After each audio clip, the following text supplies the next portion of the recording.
মামা নয় আইসস? হ মামা লইয়া আইছি। শোন, এর একটু ভালো করে সার্ভিস দিস। মামা আপনি কইলেন আপনি আমাকে নিজে নিয়ে যাবেন রুম সার্ভিস দেওয়ার জন্য, তো উনি কে? ওনারা তো আমি চিনি না। মামা শোনো, সব সেক্টরে আমাদের যাওয়া যায় না। এরা যে আছে না, এরা ওই সেক্টরে তোমার জায়গা মতো লিয়ে দেবো, ঠিক আছে?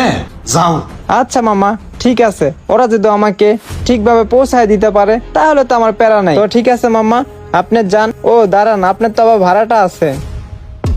নন মামা ভাড়া। ঠিক আছে। ভাই চলেন। মামা আমাকে সাইরা দেন মামা, মামা সাইরা দেন। আমার রুম সার্ভিস লাগবে না মামা, আমার এখান থেকে যাইতে দেন মামা। মামা প্লিজ আমাকে সাইরা দেন। হপ বেটা, তোরে কি আমরা সাইরা দেওয়ার জন্য লইছি?